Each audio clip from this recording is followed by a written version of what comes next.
들리시죠? 네. 춥지는 않으시죠?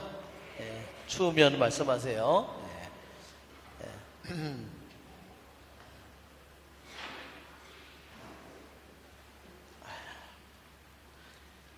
오늘이 다니엘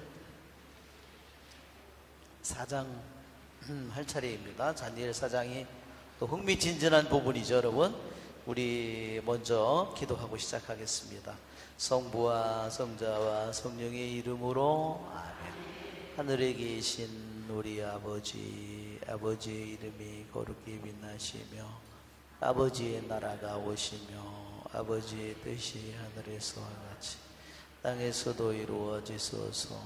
오늘 저희에게 일용할 양식을 주시고 저희에게 잘못한 일을 저희가 용서하오니 저희 죄를 용서하시고 저희를 유혹에 빠지지 않게 하시고 악에서 구하소서.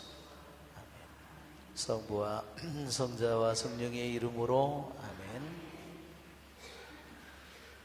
어메 수연님 안경 좀 주실래요? 내가 안경은 빠뜨리고 안경집만 가져온 것 같아요. 아, 거기에 안경 있죠? 자매님, 거기. 그 첫 번째 서랍에. 네, 거기 열어면. 네. 네. 집만 가져왔어요.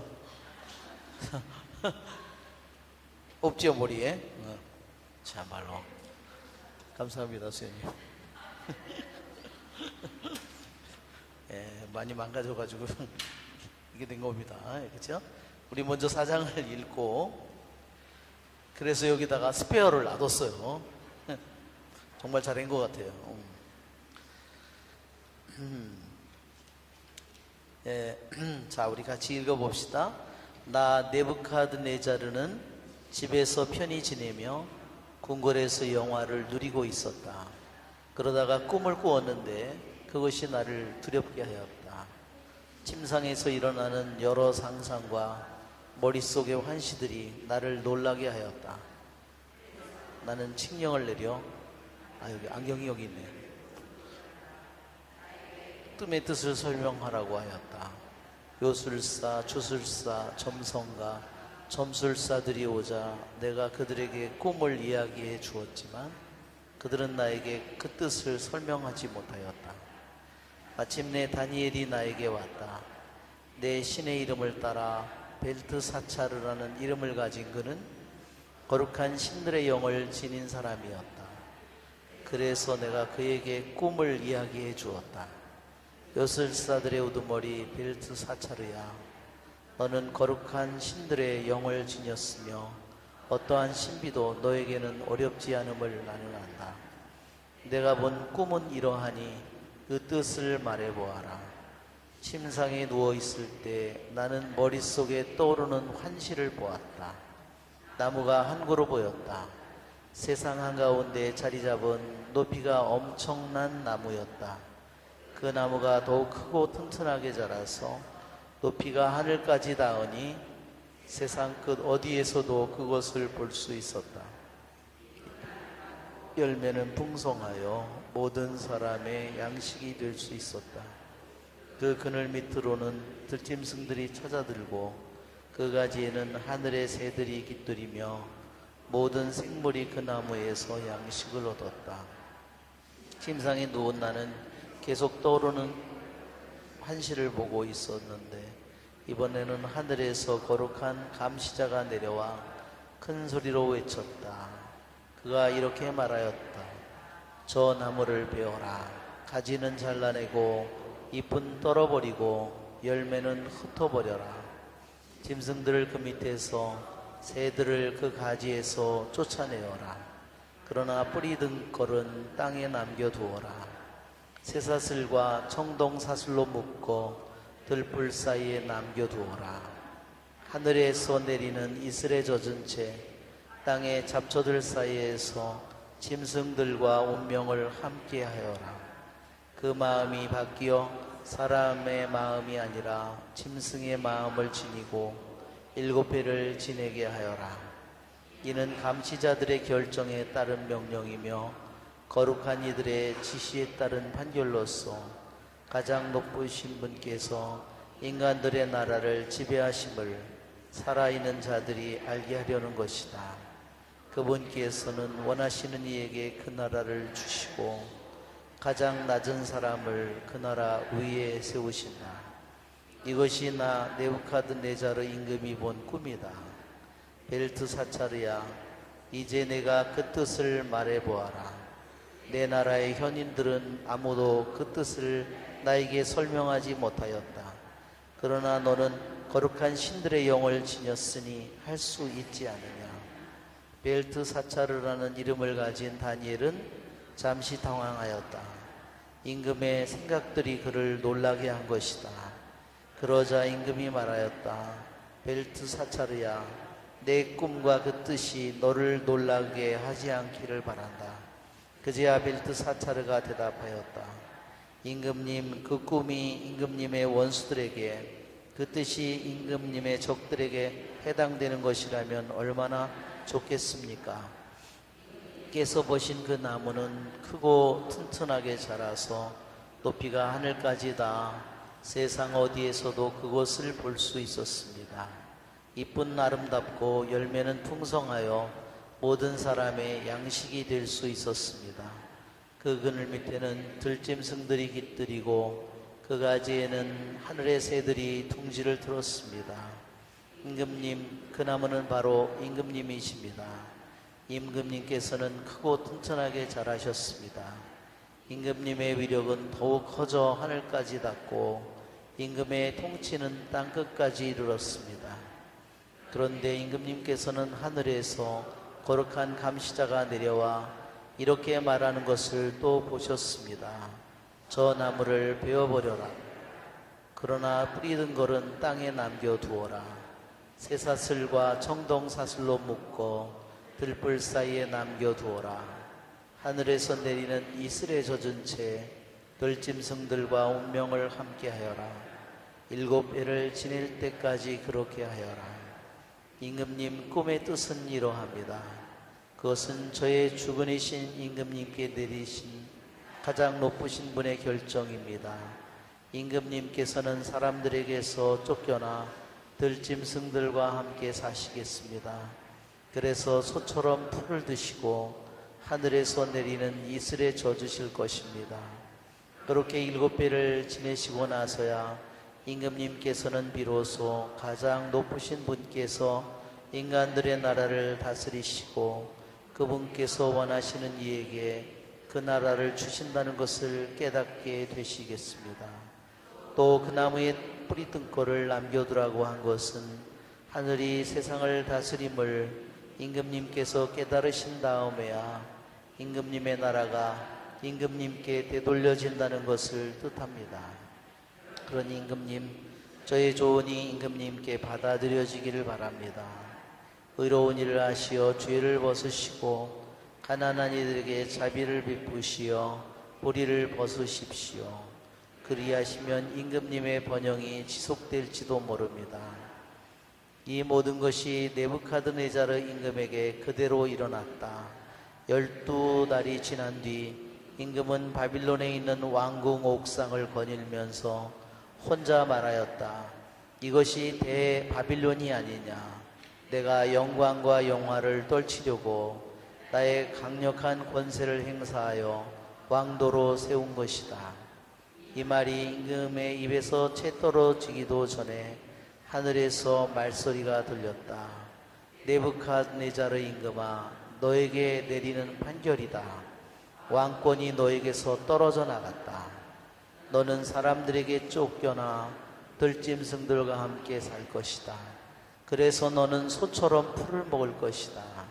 그렇게 7배를 지내고 나서야 너는 비로소 가장 높으신 분께서 인간들의 나라를 다스리시고 당신께서 원하시는 이에게 그 나라를 주신다는 것을 깨달을 것이다. 이 말이 곧바로 네부카드네자르에게 이루어졌다. 그는 사람들에게서 쫓겨나 소처럼 풀을 먹고 몸은 하늘에서 내리는 이슬에 젖었으며 머리카락은 독수리처럼 손발톱은 새처럼 자라기까지 하였다. 기한이 찼을 때 나 네부카드네자르는 눈을 들어 하늘을 바라보았다. 그때 나는 정신을 되찾아 가장 높으신 분께 영광을 드리고 영원히 살아계신 분을 찬양하고 찬송하였다. 그분의 통치는 영원한 통치이고 그분의 나라는 대대로 이어지리라. 세상의 모든 주민은 그분께 아무것도 아닌 것으로 여겨진다. 그분께서 하늘의 군대와 세상 주민들에게 당신 뜻대로 하시지만 그분의 손을 막고 왜 그리하십니까? 하고 말할 자 아무도 없다. 바로 그때 나는 정신을 되찾았다. 그리고 내 나라의 영광을 드높이는 영화와 영예도 되찾았다. 나의 자문관들과 대신들이 나를 찾아왔으며 나는 내 왕권을 회복하고 더욱더 큰 위력을 얻었다. 이제 나 네부갓네자르는 하늘의 임금님을 찬양하고 숭상하며 찬송한다. 그분께서 하시는 일은 모두 진실하고 그 길은 다 공정하니 그분께서는 교만 속에 걷는 자들을 낮추실 수 있는 분이시다. 네, 우리 다니엘 4장 정말 흥미진진하죠? 네.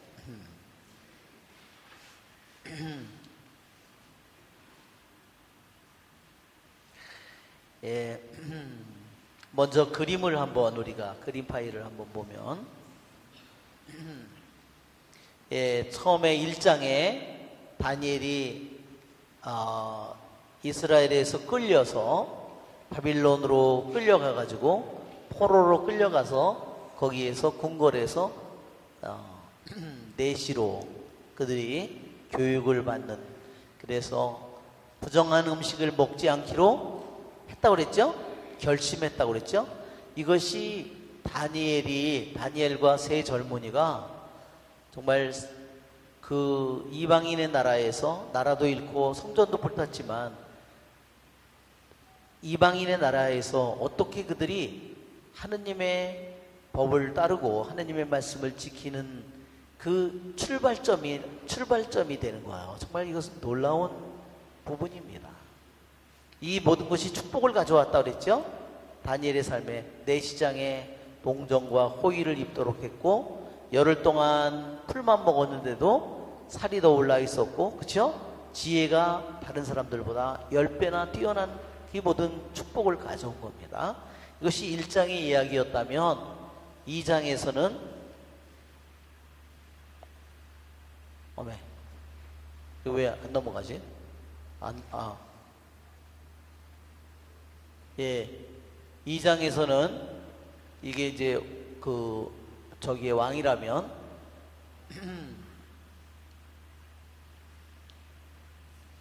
이 바빌론 제국의 그 영화가 얼마나 대단했는지 그 모습을 보여주는 그러한 이 그림이에요. 왜냐면 저 유적지를 지금도 그 유적지가 그대로 있기 때문에 그 유적을 파가지고 어떻게, 그러니까 저 도시를 만든 것은 뭔가 말하자면 흙을 구워서 만든 벽돌이에요. 그래서 이 사람들이 흙을 만들어서 벽돌을 만들었고, 그 다음에 뭐가 또 발전됐냐면 타일이 있잖아요. 아주 고급 타일을, 색깔을 드러난 타일을. 그래서 그 건물을 보면 이것은 무슨 강이죠? 예, 이것은 유프라데스 강이에요. 유프라데스 강하고 시그리스 강 사이인데 이것은 특별히 유프라데스 강입니다. 거기에 이 도시를 건설한 거예요.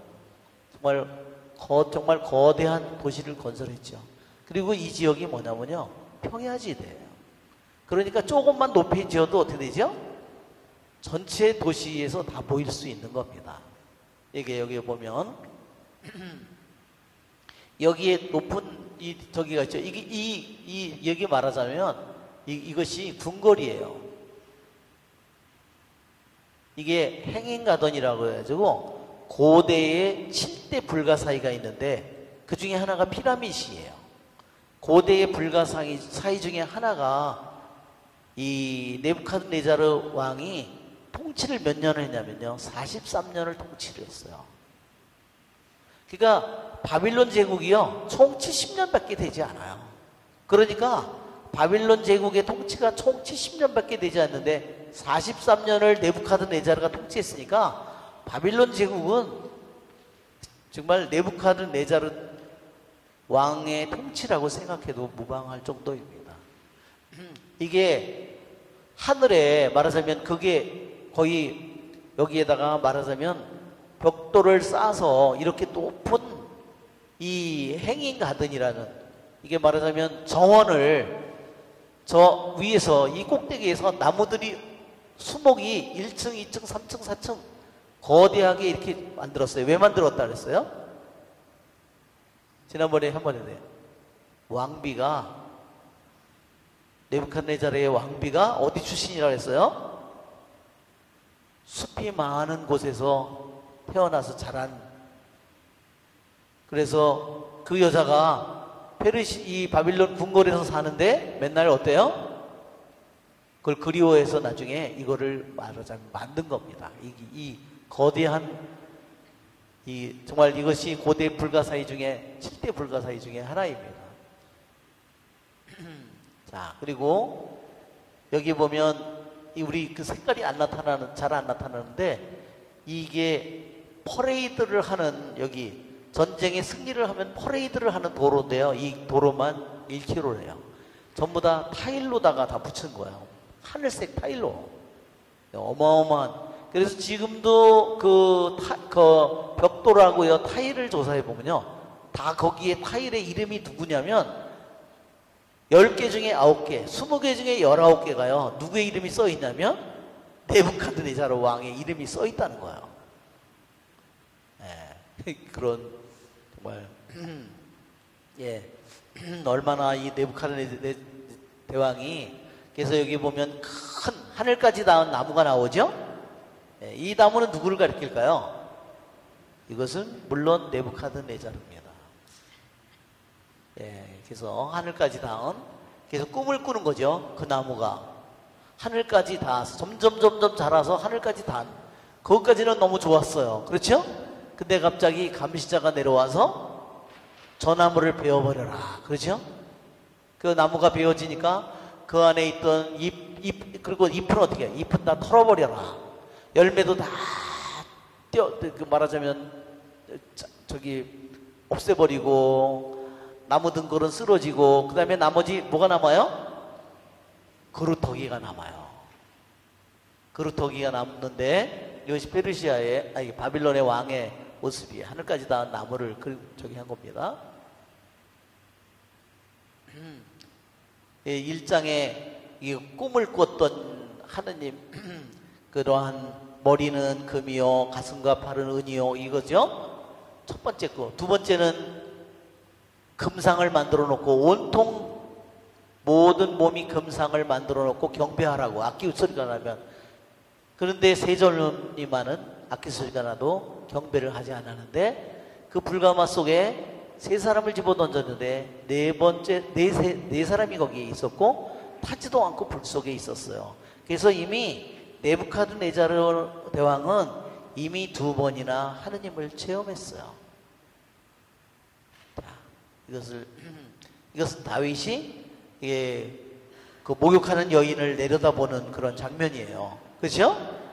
자기 부하 장군들은 다 전쟁에 나가 있고, 다윗이 여기 있는데, 여기 보면 잘 안 나타나는데, 잘 안 나타나는 게 다행인지도 몰라요. 여기에 하녀가 목욕을 시키고 있어요. 여기에서 지금. 지금 다니엘이 그래서 그걸 쳐다보고 있는 거예요. 죄를 짓고 있는 중이죠. 그죠? 그러니까 여기에도 보면 그 네부카드네자르 왕도요, 자기의 통치에 가장 전성기에 그 궁궐의 옥상에서 있는 순간에, 그게 뭐냐면 교만의 극치를 가리키는 겁니다. 그것이 교만의 극치. 다윗도 자신이 맨날 도망 다니잖아요. 그렇죠? 사울 왕을 피해서 맨날 이 광야 저기 광야 마온 광야 무슨 광야 해서 계속 지프 광야 도망 다니다가 나중에 사울 왕이 죽고, 나중에 헤브론에서 왕이 노릇을 하다가 예루살렘에 점령을 해서 예루살렘에서 왕을 하면서 그때 이 다윗이 왕궁의 옥상에서 무료한 시간을 보낼 때 그때 이 죄를 짓게 돼요. 이것이 바로 그의 바로 가장 그는 성공을 거두었지만 한편으로는 그때 뭐가 들어온 거예요? 태만함 속에서 교만이 들어오는 거예요. 그것은 교만의 극치를 가리키는 것 중에 하나입니다. 자, 이게 눈이 먼 이 네부갓네살을도 말하자면 그 왕궁의 옥상에서 하는 것은 바로 그가 교만의 극치에 다다랐음을 뜻하고요. 교만은 어떻게 하죠? 교만의 죄는 어때요? 그때 모든 은총을 잃어버린다 그랬어요. 일생 동안 자기가 기도한 모든 공로까지도 완전히 다 잃어버린다 그랬어요. 그것이 교만이 우리들에게 일으켜 놓는 작용이에요. 그래서 교만이 7제종 중에서 또는 7제종이라고도 그러고 8제종이라고 하는데 그 중에서 가장 무서운 죄악이 뭐예요? 교만이에요. 오늘 아마 교만 우리 프린트물을 나눠줬으니까 오늘 공부를 하게 될 겁니다. 이게 이제 두 번째 하느님이 그런 이 네부갓네살에게 머리는 금이요, 가슴은 은이요, 배와 넓적다리는 동이요, 청동이요 그런 거를 보여줬는데 하느님의 뜻에 따르지 않았죠? 어림도 없지. 그래서 이 바빌론 왕국이 영원하기를 바라면서 온통 금으로 된 상을 만들었어요. 바빌론은 절대 망하지 않는다는 생각을 가지고 그것은 일종의 하느님에 대한 반역이죠. 하느님의 뜻을 완전히 무시한 겁니다. 이게 이게 두 번째 그 하느님을 체험하는 얘기라 그랬죠. 나중에 그 거대한 나무가 잘라지고 이 나무는 뭘로 묶여 있어요? 나무 등골은 성동 사슬로 묶여 있어요. 이 모습이 누구의 모습이에요? 하늘까지 다 커서 점점 자라가지고 하늘까지 닿은 모습은 네부갓네살 임금의 한쪽의 모습이기도 하지만 나무가 잘려져서 여기 청동 사슬로 묶여져 있는 이 나무 등골도 누구의 모습이에요? 네부갓네살의 모습이에요. 하느님이 세워주면 온 세상 사람들이 우러르는 왕이 되겠지만 하느님이 치면은 어때요? 정말 짐승만도 못한 그런 존재가 된다는 거. 이 청동 사슬에 묶여있는 이 나무 등골의 모습은 또한 그 영광 속에 있던 네부갓네살의 또 다른 모습이라는 겁니다. 자, 이제는 여기 보면 막 풀을 입에다 물고 있는 그런 모습인데 잘 나타나진 않아요. 이것은 천사를 나타내는 거예요. 천사가 저 나무를 베어라 명령을 가지고 내려와서 이 나무를 잘라서 나무 등골만 남은 겁니다. 나무 등골만 남은 거죠. 여기 보면 이 모습이 나타나죠. 정말 유명한 이 화가가 블레이크라는 유명한 화가가 그린 그림이에요. 너무너무나 유명한 그림이에요. 어땠어요? 완전히 빨가벗고 그쵸? 온몸에 털은 어떻게 났어요? 손은 완전히 짐승의 발톱 마냥 이렇게 길고 정말 끔찍한 모습으로 털이 가득난 보면 털도 여기도 보면 털이 이만큼씩 자라져 있는 이것은 완전히 짐승의 이런 모습을 짐승처럼 된 네부갓네살의 모습이에요. 그것은 말하자면 눈먼 영혼의 모습을 가리킵니다. 7대 불가사이고요. 우리 삼손도 눈이 멀어서 저기를 하죠. 자, 우리가 공부를 시작해 보면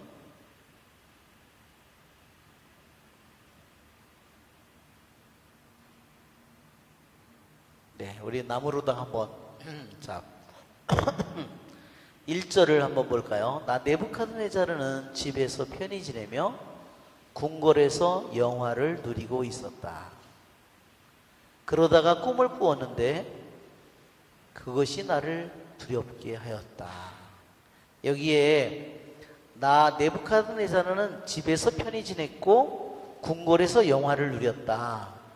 이 말은 한편으로는요, 보니까 오늘 안경을 가져왔어요. 이 안쪽 주머니에 있는데 그걸 몰랐어요. 아주 총체적인 난국이에요. 집에서, 한편으로는 집에서 편히 지내고 또 한편에는 궁궐이라고 돼 있죠. 그래서 이 두 가지 표현은, 하나는 자기가 쉬는 자기의 집에서 그는 편히 쉬었는데, 또 하나의 이 궁궐이라는 말은요, 더 우리가 히브리 말로는 이거를 헤칼이라고 그러는데,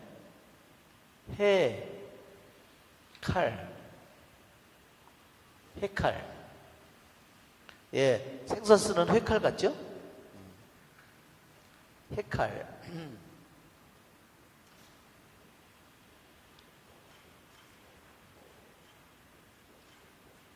이 말은 뭘 가리키냐면요, 예루살렘 성전도 가리킬 때, 성전을 가리킬 때 이 말을 헤칼이라는 말을 써요. 그러니까 유대인들은 이 기절을 어떻게 했냐면, 네부카드네자르는 자기 집에서도 편히 지냈고 자기가 믿는 신 뭐예요? 바빌론의 신 마르둑이라고 그랬어요. 마르둑. 바빌론의 주신은 마르둑이에요.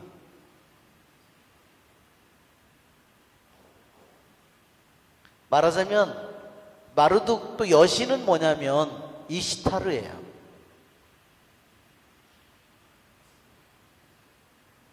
예, 그래서 이 이시타르 이름도 에스테르하고 비슷하다고 그랬죠? 예, 그래서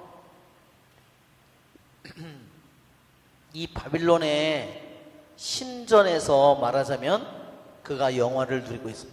집에서나 그런 성전에서 편히 지내고 온갖 영화를 누리고 있었다고 얘기하는 겁니다. 이렇게 첫 번 기절이 그는 편안하고 온갖 영화를 누리고 있는데, 그것은 뭐예요? 거기는 자기의 신에게 힘을 입어서 모든 것이 편안하고 안전한 것처럼 보인다는 뜻이에요.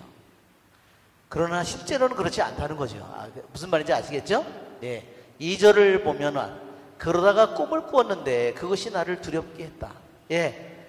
하여튼 네부카드네자르는 하여튼 꿈을 잤고, 그죠? 자, 여러분 한번 보세요. 네부카드네자르는 정말 거대한 제국을 통일한 사람이에요.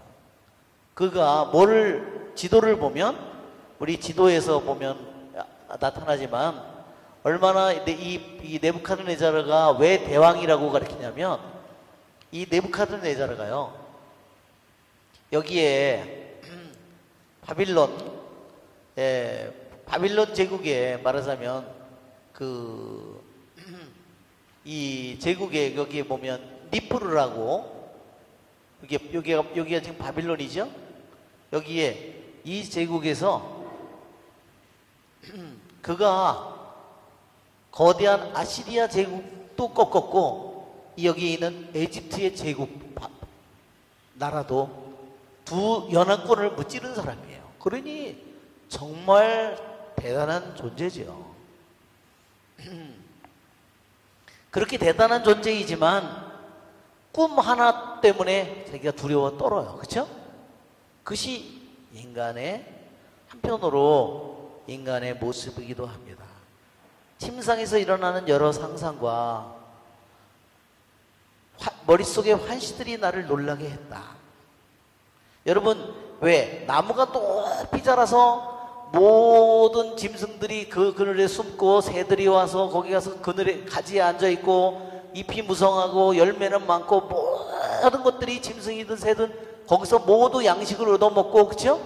그것은 너무너무 멋진 일이지만 감시자가 내려와서 나무를 베어버려라 했기 때문에 그는 두려움에 떨지 않을 수가 없어요. 그는 이 모든 것이 그 큰 나무가 자신이라는 것을 짐작은 했을 거예요. 어느 정도. 그렇죠? 다른 현인들도 불려왔어요. 현인들도 불려왔어요. 나의 뜻을 설명하라고. 그런데 현인들이 설명을 못합니다. 왜 못했을까요? 분명히 이 나무는 네부카드네자르 대왕을 뜻하는 겁니다. 그 정도는 알았겠죠. 상식적으로. 그런데 그 말을 했다가 자기가 죽을 것 같으니까 요것들이 말을 안 한 거예요. 그 다음에 나무 등걸만 남았는데 그런 내용들을 설명할 수가 없는 거예요, 이 사람들이. 그렇죠? 일부는 어느 정도는 짐작할 수 있지만 전체 내용을 확실히 다 그들이 알 수가 없는 거죠. 자, 여기 보면 바빌론의 현인들을 모두 데려다가 나에게 꿈의 뜻을 설명하려고 했다. 요술사, 주술사, 점성가, 점술사들이 오자 내가 그들에게 꿈을 이야기해 주었지만 그들은 나에게 그 뜻을 설명하지 못했다. 자, 여기서 보면 첫째 문제는요, 이 네부카드네자르 왕이 자기가 이미 2장을 보면 2장에서 뭐라고 그랬어요? 꿈을 꿨잖아요. 그렇죠? 자기가 침상에서 꿈을 꾸고 꿈을 기억하지 못하는데 너무너무 두려워하고 있어요. 그때 현인들을 다 불렀는데 어때요? 꿈도 알아내지 못하고 꿈에 대한 해석도 하지 못했고, 현인들이 뭐라고 얘기해요?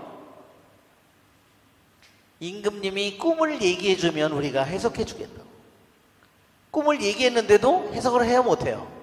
여기에 보면 이 현인들이 거짓말장이라는 것이 나타나는 겁니다. 왜? 네부카드네자르 왕이 이번에 내가 꾼 꿈은 이런 꿈이야. 꿈을 얘기해줬는데 꿈을 해석해야 못해요. 못해요. 그래서 여기 있는 바빌론의 현자들이 거짓말장이라는 걸 보여주는 겁니다. 또 한 가지 문제는 뭐가 있냐면, 또 한 가지 문제는 누구에게 있냐면요, 네부카드네자르 왕이 있어요. 왜? 이미 다니엘에게, 현자들이 해석하지 못하는 것을 다니엘이 꿈까지 알아냈고 꿈에 대한 해석도 알려줬고, 또 세 젊은이가 불 속에 던져져서 거기에 하느님이 그들을 구해내는 두 번이나 하느님을 체험했으면 그가 하느님께 마땅히 물어봤어야 된다는 거죠. 그리고 다니엘에게 물어봤어야 된다는 거죠. 이러한 네부카드네자르의 왕의 모습은 어때요? 하느님을 알기는 아는데 아직 하느님을 깊이 받아들이고자 하지 않는 영혼의 모습이라는 겁니다. 그렇죠? 왕이 그 금, 은, 청동, 쇠와 흙으로 된 이 상의 모든 그 꿈까지도 알아내고 해석한 다니엘을 분명히 자기가 경험했다면 자기의 꿈을, 너무너무 두려운 꿈을 마땅히 다니엘에게 얘기해야 되는데 그는 다니엘에게 얘기하지 않았다는 거예요. 할 수 없이 나중에 다니엘을 불러오게 됐다는 거. 여러분, 그래서 우리들도 그렇죠? 이것이 아직 하느님에 대해서 분명히 하느님의 은혜를 체험했잖아요. 그렇지만 하느님에게 전적으로 순종하지 않고 하느님에게 완전히 귀의하지 않는 영혼의 모습이에요. 자,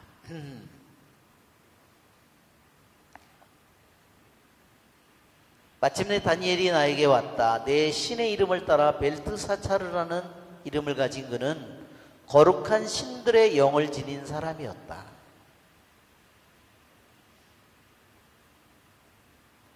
네, 벨트사차르는, 다니엘은 어떤 영을 가졌어요? 거룩한 신들이라고 돼 있어요. 이거를 그리스 말로는 엘로힘이라고 그럽니다.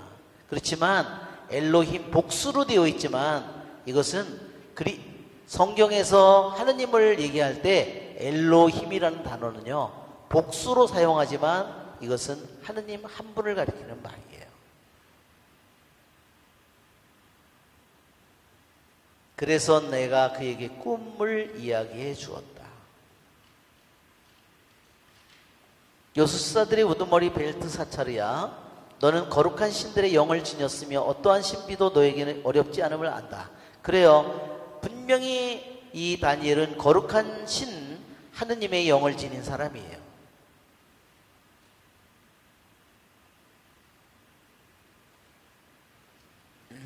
다니엘의 이름의 뜻이 뭐라 그랬죠?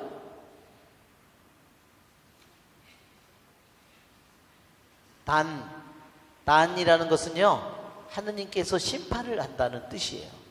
그래서 이 다니엘이라는 이름이요, 다니엘의 일생에 너무너무 중요한 역할을 하는 거예요. 즉 그것은 뭐냐면, 내가 이스라엘 땅에 있든지 내가 낯선 땅에 우리 가정이, 조상과 부모 가정이 다 깨져서 부모도 죽고 다 뿔뿔이 흩어지고 내가 나라도 잃고 성전도 없어지고 율법의 두루마리 하나도 없이 내가 남의 나라 땅에 와서 살고 있어도, 내가 노예가 되었다 하더라도, 내가 내시가 되었다 하더라도 하느님은 언제 어디에 내가 있든지 하느님은 나를 심판하신다는 말이에요. 여러분 한번 보세요. 상황이 조금만 바뀌어도 믿음이 잃어버리는 사람들이 많아요. 이 상황 가도 성당이 어디예요? 성당에 대해서는 생각하지 않고 우선 2, 3부터 가려고 그래. 돈 번다고. 이익 좀 본다고. 나중에 보면 성당 가기가 너무 힘들어.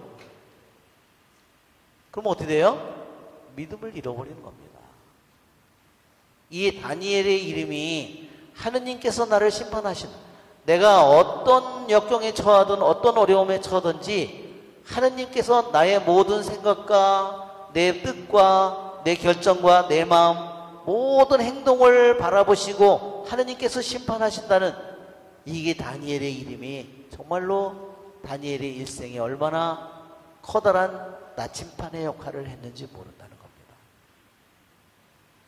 다니엘은 남의 나라 땅에서 내시로 네부갓네자르 왕의 밑에서 일하고 있지만, 그는 언제나 네부갓네자르 왕보다 누구를 더 언제나 섬기고 살아요? 하느님을 섬기고 사는 사람이에요. 그렇기 때문에 그는 네부갓네자르의 영을 지닌 사람이 아니라, 바빌론의 영을 지닌 사람이 아니라, 세상의 영을 지닌 사람이 아니라 어떤 영을 지녔어요? 거룩한 하느님의 영을 지닌 사람이다 하는 겁니다. 정말 이것이 우리들로 하여금 우리를 정신 차리게 만들어주고, 우리들로 하여금 신앙이 무엇인지를 다시 다니엘을 통해서 보게 만듭니다.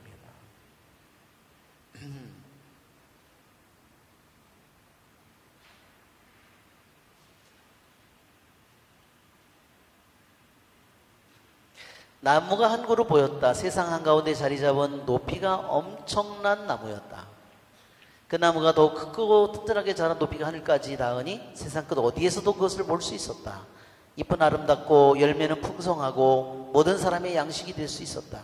그 그늘 밑으로 짐승들이 찾아들고 그 가지 하늘의 새들이 깃들이며 모든 생물이 그 나무에서 양식을 얻었다. 예, 이것은 꼭 생명나무 같아요. 어떻게 보면. 그죠? 동산, 처음에 하나님이 세상을 졌을 때 생명나무와 비슷한 모습이에요. 여러분, 우리가 에제키엘서를 다시 한번 31장을 펴보세요. 에제키엘 31장. 에제키엘 31장. 자, 에제키엘 31장에 보면요, 또 다른 사람이 에집트의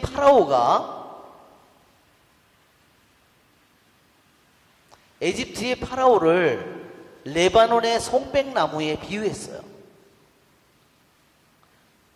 3절을 보세요. 31장 1절. 제11년 셋째 달 초하룻 날에 주님의 말씀이 나에게 내렸다. 에제키엘은 말하자면 바빌론으로 끌려간 사람이에요. 사제예요. 그런데 바빌론으로 사제로 있다가 바빌론으로 끌려가서 있는 도중에 하느님의 영이 내려서 예언자로서 일하는 사람이에요. 그런데 자기 백성이 누구를 의지해요? 하느님을 의지하지 않고 누구를 의지해요? 파라오를 더 의지하는 거예요. 하느님보다 파라오를 더 의지해요. 그게 어떻게 됐을까요? 그래서 이 네부카드네자르 왕이요, 결국은 그때는 도저히 네부카드네자르 이 바빌론 조그만한 나라가 아시리아와 이집트를 이기리라는 생각을 못했기 때문에 유다 백성은 누구를 의지했느냐? 이집트를 의지한 거예요.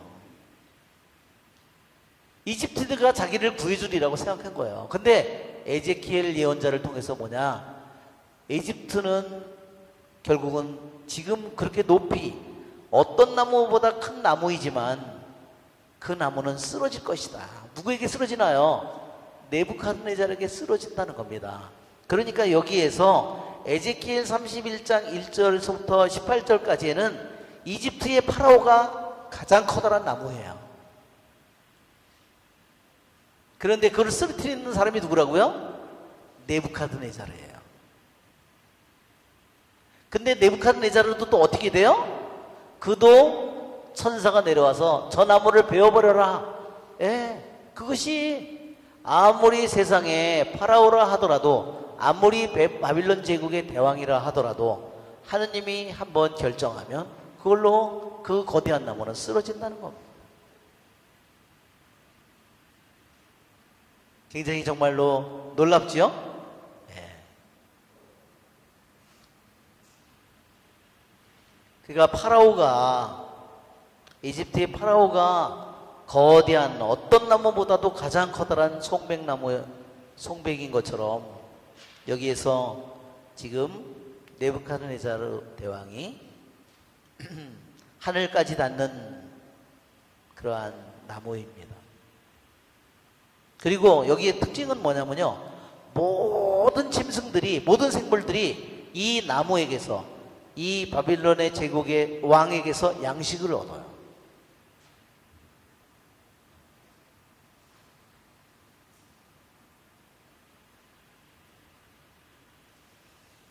침상에 누운 나는 계속 머릿속에 떠오르는 환시를 보고 있었는데 이번에는 하늘에서 거룩한 감시자가 내려와, 예, 여기서 감시자라는 말,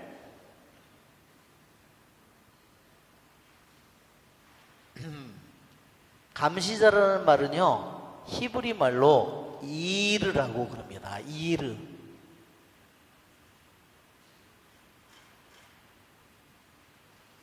이르라고 그러는데 이 말은 무슨 뜻이냐면요, 이르라는 것은 감시한다는 뜻도, 감시한다, 쳐다본다 뜻이 있고요. 이것은 뭐냐면 깨어있는 자라는 뜻이에요. 감시하다.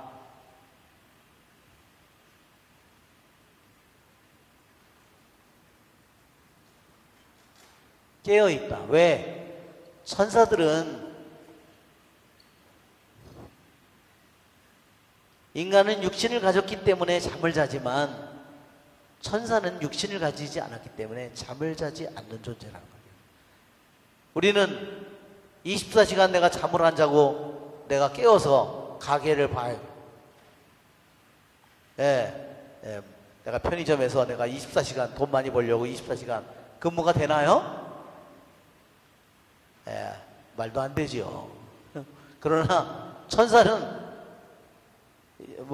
10시간 근무했다고 아 피곤해 이렇게 될까요? 예.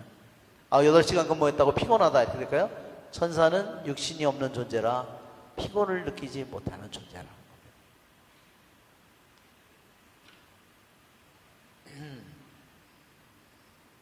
저 나무를 베어라. 가지는 잘라내고 잎은 떨어버리고 열매는 흩어버려라. 예, 아주 정말 가혹해요. 짐승들은 그 밑에서, 새들은 그 가지에서 쫓아내라. 짐승도 새도 다 쫓아내라고 그랬어요. 아무것도 그 품에서 먹고 살 게 아무것도 없어요. 그러나 뿌리 든 거는 땅에 남겨둬라. 그런데 뿌리 든 거는 어때요? 쇠사슬과 청동사슬로 묶여 있어요. 그러니까 이것은 뭐예요? 묶여 있는 존재라서 아무것도 할 수 없는 존재를 뜻하는 겁니다.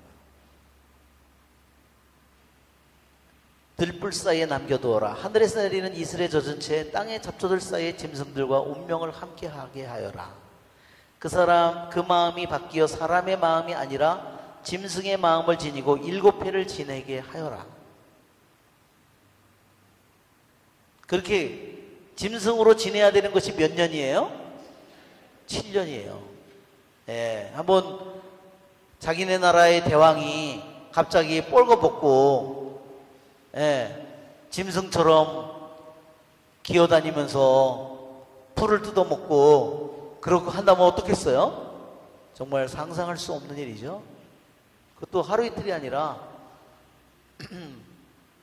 그것을 7년 동안. 이는 감시자들의 결정에 따른 명령이며 거룩한 이들의 지시에 따른 판결로서 가장 높으신 분께서 인간들의 나라를 지배하심을. 그러니까 내가 네부갓네살 왕이 너무 권력이 높아져서 나라가 너무너무 커져서 네가 오만해서 이 모든 것을 네가 이루었다고 생각하지만, 그러나 모든 나라를 왕을 세우고 왕을 새로 내쫓고 나라를 다스리는 분은, 쉽게 다스리는 분은 하느님이라는 것을 알게 하신다. 여기에 그분께서 원하시는 이에게 그 나라를 주신다. 당신께서 원하시는 이에게.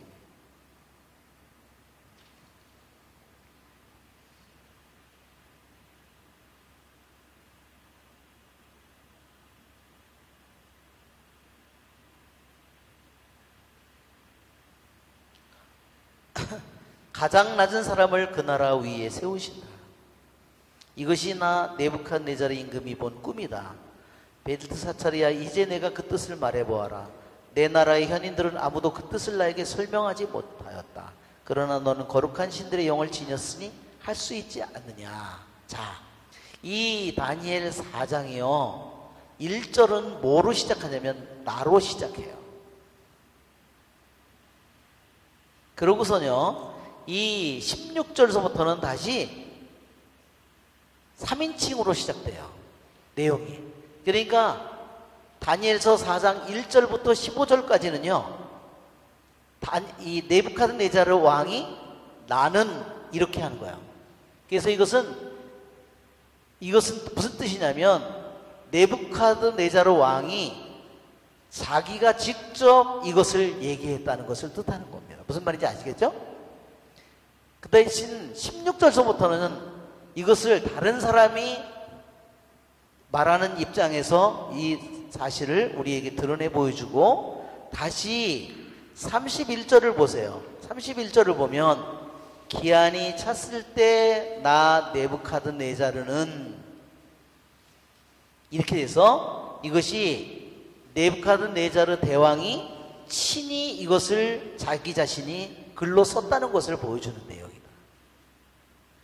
그러나 16절서부터 30절까지는 다른 사람이, 이 성경을 쓴 사람이 이 내용을 썼다는 것을 얘기하는 거예요. 3인칭으로 되어 있기 때문에. 무슨 말인지 아시겠죠? 그러니까 4장의 1절부터 15절까지, 그리고 4장 31절 다시 나 네부갓네살은 34절까지, 이 부분은 네부갓네살 왕이 친히 자기가 글을 말하고 쓴 내용을 가리킨다. 직접 자기가 밝힌 내용이다 하는 겁니다.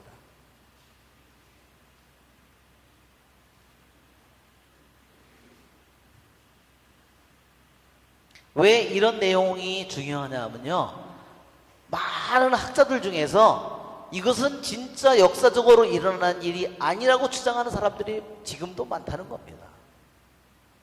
이것은 꾸며낸 일이다. 실제 이야기가 아니라, 실제 어떻게 왕이 7년 동안 짐승이 되어서 벌거벗고 7년 동안을 밤낮으로 이슬해졌고 손톱발톱이, 그러다가 어떻게 나라를 찾는, 이것은 있을 수 없는 일이다. 그것을 부인하는 겁니다. 그러면 이 사장이 뭐가 되는 거예요? 사장은 그냥 어떤 사람이 교훈을 주려고 그냥 쓴 그냥 설화 이야기에 불과하다는 거죠. 무슨 소리인지 아시겠죠? 이것이, 자, 한번 보세요. 왜 이것이 중요한가? 그렇게 생각하는 사람들하고 그렇게 성경을 해석하는 사람하고 왜 저기 하냐면 이 모든 예언이 다 가짜라는 거예요. 실제로 이것이 일어난 일이라고 생각하지 않는 사람에게 이 예언은 뭐예요, 다? 내가 이런 꿈을 꿨는데 이거 다 뭐예요? 이것은 이렇게 꿈대로 실제로 이루어지는 거잖아요. 이것이 하느님께서 꿈을 통해서 미리 일어날 일을 예언적으로 보여준 거잖아요. 예언적인 메시지잖아요. 예언적인 꿈이잖아요.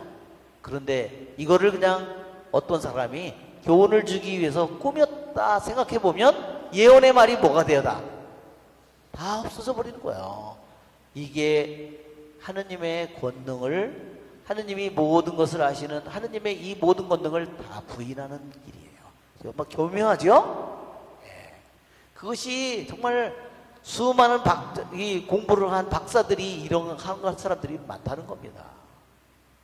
정말 그런 것을 생각해 보면 얼마나 소름이 끼치는지 몰라요. 하느님께서 미래의 모든 일을 하느님께서 계획하시고 다스린다는 것을 믿지 못하면서 그런 하느님을 믿는다는 게 어때요? 그것은 온전히 하느님을 믿지 못하는 겁니다. 그렇죠, 여러분? 자, 여기서 이 이야기는요, 이게 역사적으로 바빌론에서 한 번 일어난 일이기도 하지만 이것은요, 굉장히 예언적인 일이라는 거죠. 왜 그러냐 하면 여기에 7회를 지내라 그랬어요. 7회는 무슨, 7은 뭘 뜻하죠? 완전수라고 그랬죠? 7은 완전수예요. 이것은요, 이 7이라는 숫자가 의미하는 것은요, 뭐를 의미하냐면 거룩함을 뜻합니다. 그리고 또 무엇을 뜻하냐면 하느님의 뜻을 가리키는 거예요. 하느님의 뜻. 하느님의 뜻, 하느님의 계획, 하느님의 결정.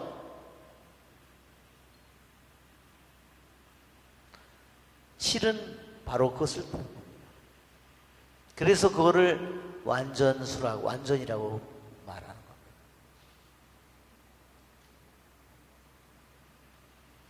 겁니다. 즉, 하느님이 결정한 그 시간, 하느님이 결정한 그 때가 될 때까지 그 시간을 채워야 되는 거예요. 자, 여기 보면 이 나무가 있는데 모든 이 있는 가운데서, 온 세상 가운데서 그 나무가 어때요? 한가운데 있고 그 나무가 점점 자라서 하늘 끝까지 닿았다 그랬어요. 그렇죠? 세상에 있는 어디에서도 이 나무가 이 나무를 볼 수 있었어요. 그렇죠? 그리고 세상에 있는 모든 사람들이 이 열매를 먹고 살아요. 예. 전부 다 모든 사람이 남김없이 이 열매를 먹고 살아요. 이것은 뭐예요? 단 어느 한 나라에 국한된 일이 아니라는 겁니다. 자, 저기가 모두를 다스리고 모두에게 양식을 주고 모든 것이 이 체제 하에 있음을 보여주는 겁니다. 그래서 이것은 뭐냐면 7, 즉 그 기한에, 하느님이 정한 그 기한에 끝까지 차야만, 찼을 때 하느님의 판결이 내리는 거예요. 어떻게 해요? 이 나무를 세상에서 볼 때는 어때요? 우리들이 볼 때 이것은 뭐냐면 바빌론 제국이죠? 자, 바빌론 제국이기도 하고 또 무슨 제국이에요? 네부카드네자르의 제국이에요. 내부의 제국이에요. 자, 이 제국이 어때요? 세상의 모든 것을 다스리고 모든 것을 움직이는 것 같은데 어때요? 잘라버려요. 언젠가는 이러한 일이 벌어질 거라는 거죠. 그렇기 때문에 이 이야기가 예언적이라는 거예요. 종말적이라는 겁니다. 이것은 분명히 네부카드네자르의 임금의 일생에 일어났던 예언적인 일인 동시에 과거에 미리 일어날 일을 예언적으로 보여준 것인 동시에 마지막 때 일어날 일을 우리에게 또한 보여준다는 겁니다. 그래서 세상이 모두 이 제도, 이 나라, 이 시스템 아래서 모든 세상이 움직여가는 것이 은혜를 입고 있는 것처럼 보이는데, 그러나 어때요? 하느님이 결정한 시간이 보면 어때요? 여기 있던 새들과 여기 있던 짐승들은 다 어떻게 돼요? 다 쫓아내라고 그랬어요. 그래서 이 이야기가, 다니엘서에 나오는 이야기는 예언적인 동시에 이것이 이 꿈대로 얼마 있다가 일어나요? 딱 1년이 지난 후에 이 일이 이루어집니다. 1년의 끝, 12달의 끝에, 이 표현이요, 어떻게 되냐면, 우리는 12달이 지난 후에 이렇게 되어 있는데요, 히브리 말로는 12달의 끝이라고 딱 되어 있어요.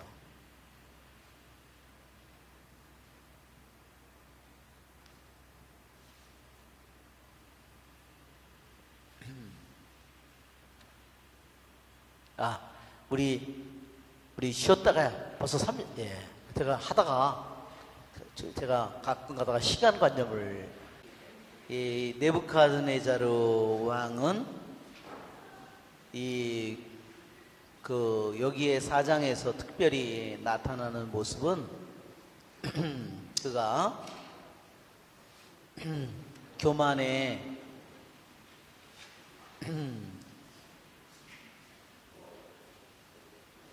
교만의 아주 대표적인 인물이라는 것을 보여줍니다. 그런데 세상의 눈으로 보면 그는 그렇게 자랑할 만도 한 사람이에요. 그렇죠? 왜냐하면 그 강력한 아시리아 제국과 그 다음에 이집트의 파라오의 제국을 꺾은, 그걸 정복한 임금이기 때문에 정말 자랑할 만도 해요.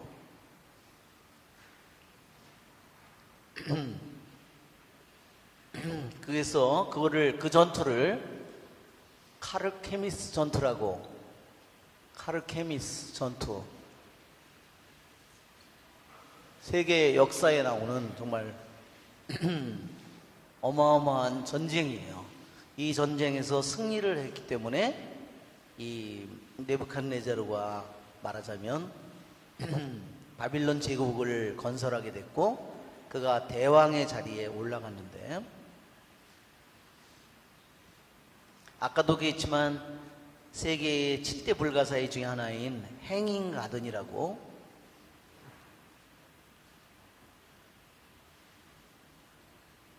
그러니까 정원이 하늘에 매달려 있는 것 마냥 저렇게 거대한 정원을, 몇 층짜리 정원을 아예 만들어서 폭포와 물과 모든 것이 쏟아지도록, 그 새와 모든 것들이 와서 짐승들도 살고 그런 정원을 만들었다는 거야, 정말. 그게 어떻게 됐어요? 물을 다 끌어올려서 다 그런 거를 만들지 않으면 그것은 도저히 불가능한 일이에요. 그리고 그가 그 바빌론의 외곽벽을 쌓았는데 그 길이가요, 그 왕의 궁궐 거기를 쌓은 그 길이만 27km였답니다. 그리고 전쟁에 승리했을 때 행렬하는 그 타일을 깔은, 아주 하늘색 타일을 깔은 거리만 1km였다고요. 그리고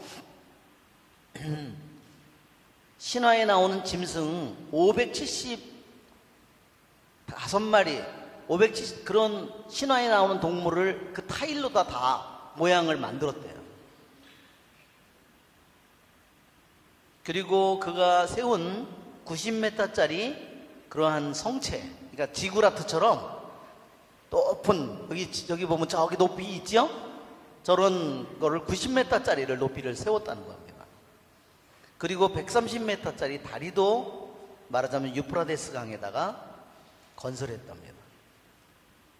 그리고 이시타르 신전만 53개를 지었대요. 이게 정말 어마어마한, 그러니까 43년 통치를 하면서 이 바빌론 제국을 어마어마한 그러한 도시로 만드는 거예요. 그러니까 이 네부카드네자르 왕은 교만해질 많은 요소를 이미 가지고 있었어요. 말하자면 군사적으로나 경제적으로나 건설이나 왕권이나 이 모든 데서 이 모든 일을 다 그가 이룬 겁니다. 어떤 사람도 하지 못한 일을 그가 이루었어요. 그래서 여기에 있는 나무의 이 꿈에서 보는 이 하늘까지 닿은 나무에 보면 이 하나하나의 상징들이 다 뭐의 표시냐면요, 교만의 상징들로 가득 차 있습니다. 그러나 또 한 가지로 하늘의 감시자가 내려와서 저 나무를 베어라 하면서 정반대의 상황으로 돌변해버리죠.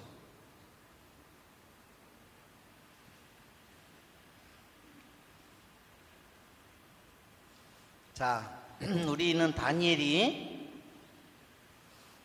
이제 꿈을 해석하는데,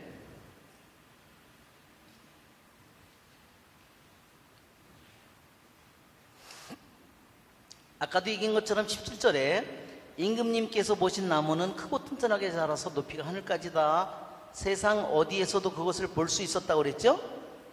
그런데 한번 여기에 보면 8절을 보세요. 다시. 그 나무가 더욱 튼튼하게 자라서 높이가 하늘까지 닿으니 세상 끝 어디에서도 볼 수 있었다고 그랬잖아요. 여기에도 끝이라는 말이 또 들어가요. 그래서 이것이 뭐냐면 예언적이고 종말적인 모습을 우리에게 암시하고 있다는 겁니다. 왜? 세상 끝에 어디, 이 세상의 종말 같은 걸 의미합니다. 잎은 아름답고 열매는 풍성하여 모든 사람의 양식이 될 수 있었습니다. 그늘 밑에는 들짐승들이 깃들이고 가지에는 하늘의 새들이 둥지를 틀었습니다. 모든 것이 이 나무의 그늘에서 살아가는 거죠. 그렇죠? 은혜를 입고 살아가는 거죠. 임금님, 그 나무는 바로 임금님이십니다. 임금님께서는 크고 튼튼하게 자라셨습니다. 원래부터 그렇게 커다란 나무가 아니라는 거예요. 어떻게 했어요? 점점 자라서 큰 나무가 됐어요.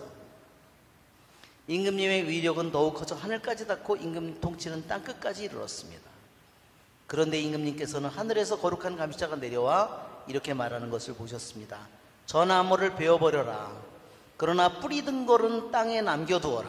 예, 그 나무를 베어버리고 뿌리 든 걸째 없애버릴 수 있잖아요. 그렇죠? 그런데 하느님은 나무는 베어버리되 등걸은 내버려두라 그랬어요. 그것은 뭐냐면 아직 왕권은 완전히 없애지 않았다는 것을 뜻하는 말입니다. 쇠사슬과 청동사슬로 묶어 들풀 사이에 남겨두어라.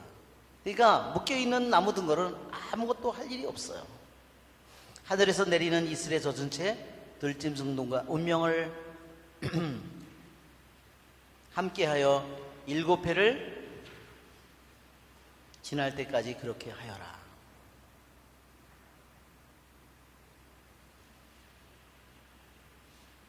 왜 그렇게 했는지 여러분 아시죠? 왜? 하느님을 모르고 하느님을 거부하기 때문에.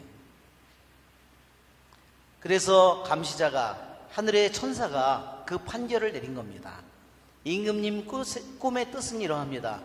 저의 주군이신 임금님께서 내리신 가장 높으신 분의 결정입니다. 누구의 결정이에요? 네부카드네자르, 내가 바빌론의 제국의 대왕이라고 그래서 내가 내린 결정이 아니라 저의 다니엘의 주군이신 임금님, 가장 높으신 분 하느님의 결정이라는 겁니다. 임금님께서는 사람들에게 쫓겨나 들짐승들과 함께 사시겠습니다. 소처럼 풀을 드시고 하늘에서 내리는 이슬에 젖으실 겁니다. 그렇게 7개를 지내시고 나서 임금님께서 비로소 가장 높으신 분께서 인간들의 나라를 다스리고 그분께서 원하시는 이에게 그 나라를 주신다는 것을 깨닫게 되시겠습니다.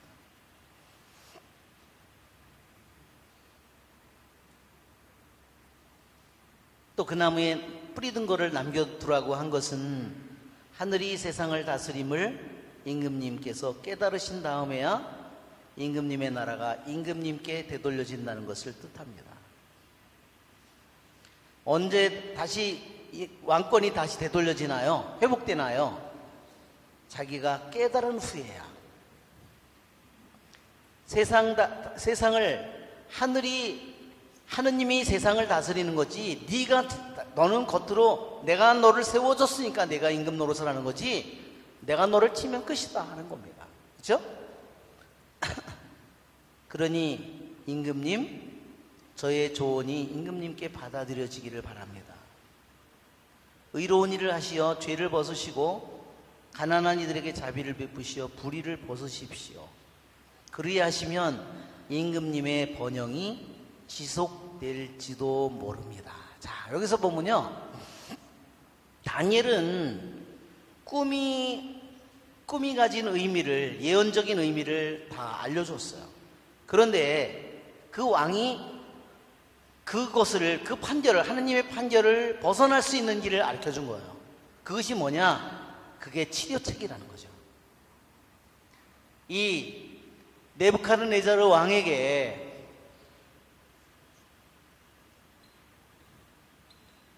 이 교만한 네부카드네자르 왕에게 치료책을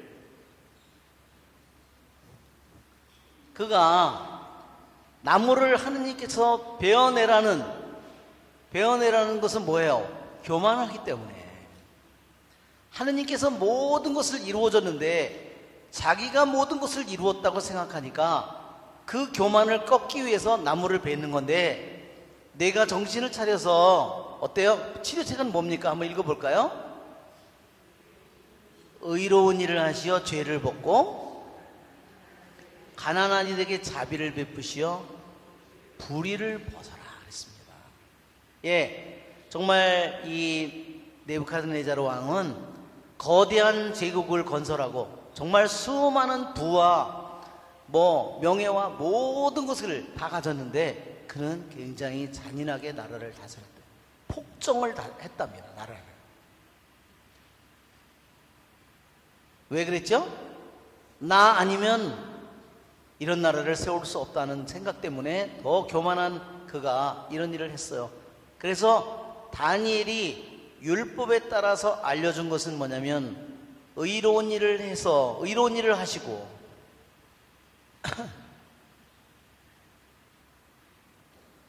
의로운 일을 하는 것. 또 하나는 뭐예요? 가난한 이를 돕는 것. 뭐예요? 자선이에요.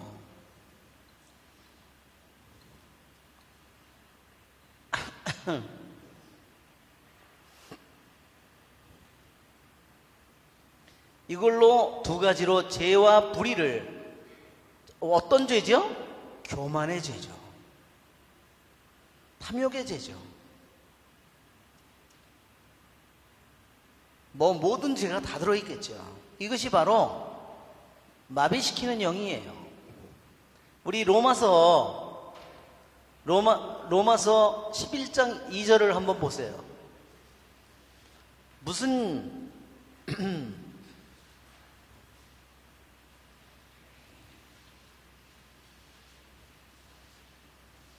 11장 2절 8절 11장 8절입니다. 11장 8절 나머지 사람들은 마음이 완고해졌습니다. 이는 성경에 기록된 그대로입니다. 로마서 11장 8절 하느님께서는 그들에게 사람을 마비시키는 영을 보지 못하는 눈, 듣지 못하는 귀를 주시어 오늘날까지 이르게 하셨다.